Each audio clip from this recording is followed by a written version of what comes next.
만약 당신의 투표 하나로 대통령을 결정시킬 수 있다면 어떤 선택을 내리시겠습니까?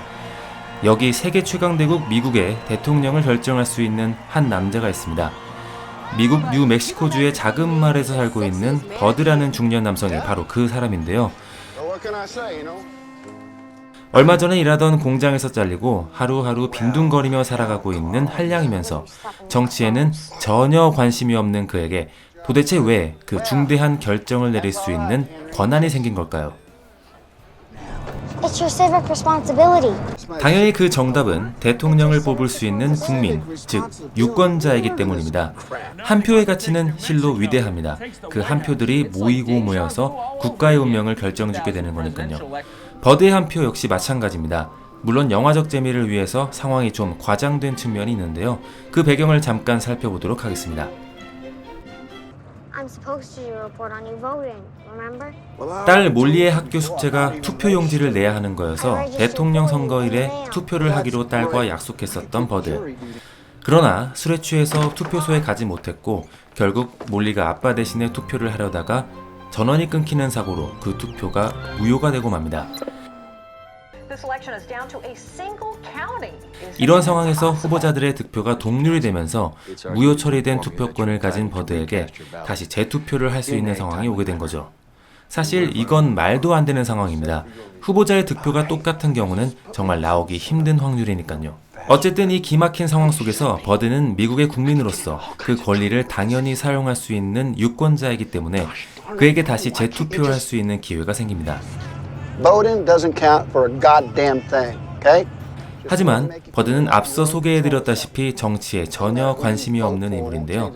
자, 여기서 이 영화의 제목인 스윙보트의 의미를 좀 알아볼 필요가 있습니다. 스윙보트는 부동표, 즉 선거에서 지지하는 후보나 정당이 불확실하고 분위기나 흐름에 따라서 변화할 가능성이 많은 표를 의미합니다. 버드 역시 정치에 관심이 없고 특별히 지지하는 후보나 정당이 없기 때문에 이와 같은 스윙보트를 할 수 있는 유권자, 즉 스윙보터인 셈입니다. 이러한 버드의 표를 얻어내기 위해서 공화당 소속의 현재 미국 대통령과 정권을 교체하려는 민주당 대선 후보는 버드의 말 한마디 한마디에 귀 기울이면서 버드를 위한 선거 메시지를 보냅니다. 기존에 본인들이 내세웠던 공약이나 당의 이념적 가치는 무시한 채 오로지 당선을 위해서만 움직이죠.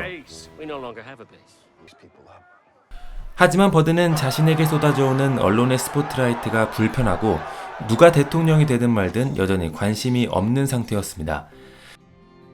그러던 버드는 자신이 참여하는 대통령 후보 토론회와 투표를 얼마 앞둔 상황에서 방 안에 수북히 쌓인 편지들을 발견하게 됩니다.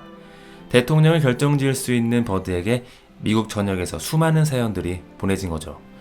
국민들의 다양한 사연과 고충들을 접하게 된 버드는 그때부터 자신의 투표가 얼마나 중요한지 새삼 깨닫게 됩니다.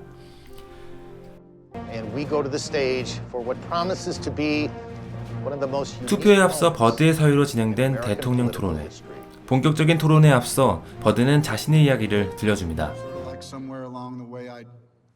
인생을 살아오면서 힘든 일이 생겼을 때 희망을 가지며 살아가고 싶었지만 각박한 현실에 자기 자신을 잃어버렸고 결국 정치를 비롯한 세상에 대해서 무관심해졌다고 말하는 버드. 그래서 딸아이의 아버지로서 미국이라는 나라의 국민으로서 자신이 부끄럽다고 고백합니다. 그리고 나서 버드는 자신이 원하는 대통령이자 국민이 원하는 대통령을 뽑기 위해 지난 며칠 동안 받아왔던 수많은 사연이 담긴 편지들을 하나씩 읽기 시작합니다. 사실 영화 초반에 버드가 말했던 것처럼 투표로 달라지는 것은 딱히 없어 보입니다. 우리에게는 정치인들의 공약과 정책들보다 당장 먹고 사는 일들이 체감적으로 더 와닿기 때문이죠. 하지만 우리가 현실에 순응하고 무관심해지는 사이 그 부작용은 조금씩 우리의 삶을 갉아먹기 시작하면서 악순환이 반복되는 것입니다. 그래서 우리는 관심이 필요합니다. 그 관심의 가장 적극적인 표현이자 방법이 바로 투표고요. 버드의 총명한 딸 몰리가 학교 발표 시간에 했던 이야기는 우리가 두고두고 간직하고 되새겨야 할 내용입니다. All the world's great civilizations have followed the same path, from bondage to liberty, from liberty to abundance, from abundance to complacency, from complacency to apathy, from apathy back to bondage. If we are to be the exception to history, then we must break the cycle. 우리가 세상에 대해 무관심해진다면 몰리의 말처럼 우리는 다시 권력에게 속박당하는 악순환의 고리를 접하게 될 것입니다. 우리는 지난 겨울 추운 날씨에 광장에 모여서 목소리를 높였고 결국 대통령을 탄핵시키는 결과를 만들어냈습니다. 국민들의 관심이 만들어낸 기적이죠. 이제 그 종지부를 이번 대통령 선거에서 찍어내야 합니다. 영화 속 버드의 한 표는 단순히 미국 대통령을 결정짓는 버드 한 사람만의 표가 아니었습니다. 모든 국민들의 염원을 담아낸 한 표 이상의 가치가 있는 표였죠. 우리는 투표소에 가야 합니다. 우리의 소중한 한 표 한 표가 모인 결과물이 더 나은 대한민국을 만들어낼 수 있길 바라봅니다.